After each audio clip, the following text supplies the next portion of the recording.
Au commencement, Dieu créa les cieux et la terre. Il forma l'homme de la poussière du sol, lui insuffla dans les narines un souffle de vie, et l'homme devint un être vivant. Cet homme, c'était Adam. Et Dieu dit, « Il n'est pas bon que l'homme soit seul. Je lui ferai une aide qui lui soit assortie. » Alors, d'une côte d'Adam, Dieu créa la femme, Ève. Ils vécurent dans le jardin d'Éden, un paradis terrestre, en parfaite harmonie avec leur Créateur. Leur bonheur était simple, leur innocence pure. Ils marchaient avec Dieu dans la fraîcheur du soir. Mais cette paix fut brisée. Tentés par le serpent, ils désobéirent au seul commandement divin: ne pas manger du fruit de l'arbre de la connaissance du bien et du mal. Cet acte, connu comme la chute, les chassa de l'Éden. Le chemin du retour était désormais gardé par des chérubins et une épée flamboyante. Exilés, Adam et Ève commencèrent une nouvelle vie, une vie de labeur et de souffrance, mais aussi d'espoir. Ils connurent l'intimité, et Ève enfanta leur premier fils, Caïn. Elle s'exclama « J'ai acquis un homme avec l'aide de l'Éternel ». Puis, elle donna naissance à son frère, Abel. Les deux frères grandirent ensemble, sous le regard de leurs parents, portant en eux l'héritage d'un monde perdu et la promesse d'un avenir incertain. En grandissant, les deux frères choisirent des chemins différents. Caïn devint cultivateur, travaillant la terre que Dieu avait maudite après la chute. Il labourait, semait et récoltait, tirant sa subsistance de la sueur de son front. Abel, quant à lui, choisit d'être berger. Il prenait soin des troupeaux, guidant ses brebis vers de verts pâturages et des eaux paisibles. Leurs vies étaient un reflet des deux piliers de la civilisation naissante, l'agriculture et l'élevage. Le temps vint où ils devaient présenter une offrande à Dieu, un acte d'adoration et de reconnaissance. Caïn apporta les fruits de sa récolte, des produits de la terre qu'il avait cultivés avec peine. Abel, de son côté, choisit les premiers-nés de son troupeau, les plus belles et les plus grasses de ses bêtes. Un sacrifice de sang, symbolisant la vie. C'était un moment crucial, un test de leur cœur et de leur foi. Le récit biblique nous dit que l'Éternel porta un regard favorable sur Abel et sur son offrande. Mais il ne porta pas un regard favorable sur Caïn et sur son offrande. Pourquoi cette distinction ? La Bible ne le précise pas explicitement à ce moment-là, mais des écrits ultérieurs suggèrent que la différence résidait dans l'attitude de leur cœur. Abel offrit avec foi le meilleur de ce qu'il avait, tandis que l'offrande de Caïn manquait peut-être de sincérité ou de conviction. La fumée du sacrifice d'Abel montait droite vers le ciel, tandis que celle de Caïn restait au sol. Voyant son offrande rejetée, Caïn fut très irrité et son visage fut abattu. La jalousie, ce poison lent et amer, commença à s'infiltrer dans son cœur. Il ne comprenait pas. Pourquoi son frère et pas lui ? Pourquoi cet honneur pour Abel et ce mépris pour lui ? La colère grandissait en lui, un feu sombre qui menaçait de tout consumer. Dieu, dans sa prescience, vit le tumulte dans l'âme de Caïn.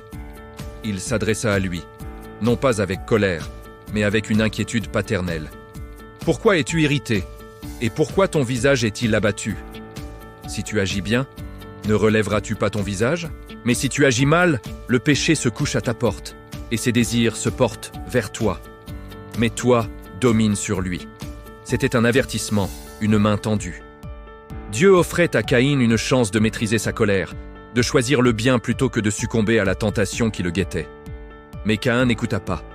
La jalousie était devenue une obsession, une voix assourdissante qui étouffait la raison et la conscience.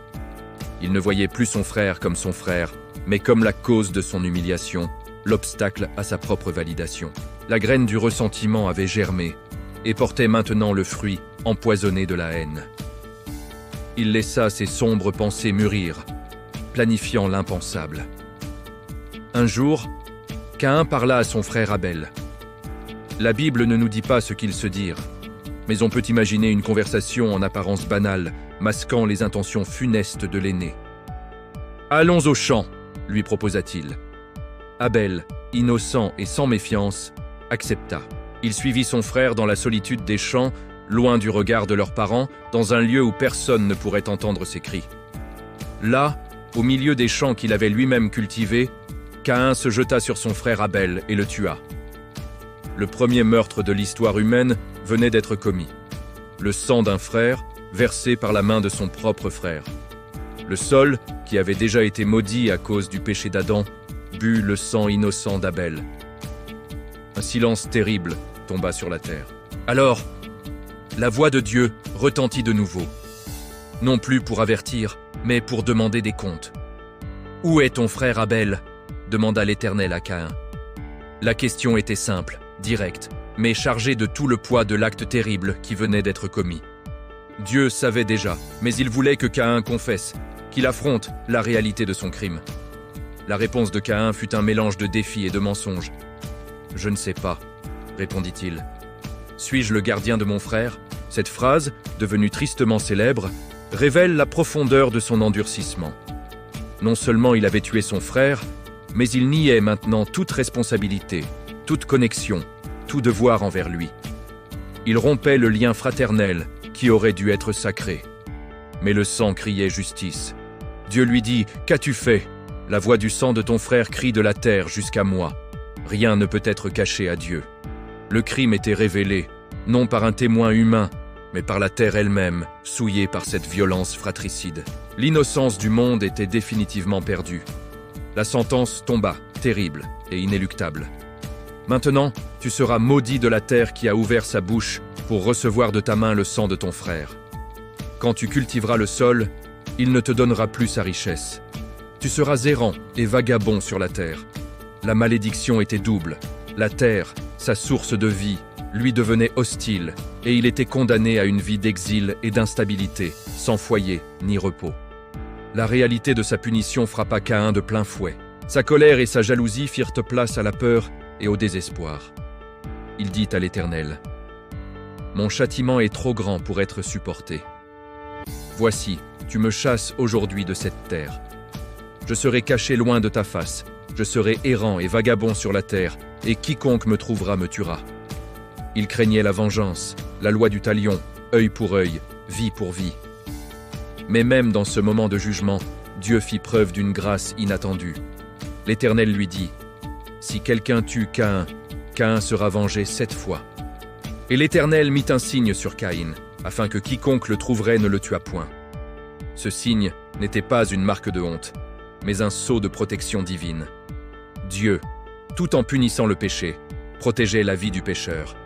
Il brisait le cycle de la vengeance avant même qu'il ne commence. Alors, Caïn s'éloigna de la face de l'Éternel et habita dans la terre de Nod, qui signifie errance, à l'orient d'Éden. Il était le premier exilé, le premier meurtrier, portant pour toujours le poids de son acte. Mais il était aussi le premier à faire l'expérience de la grâce préventive de Dieu au milieu du jugement. Il construisit une ville, eut une descendance, et sa lignée se développa. L'histoire de Caïn et Abel n'est pas seulement un récit ancien. C'est un miroir tendu à l'humanité. Elle nous met en garde contre les ravages de la jalousie, de la colère non maîtrisée et du ressentiment. Elle nous rappelle que nos actions ont des conséquences et que le péché, s'il n'est pas dominé, mène à la destruction.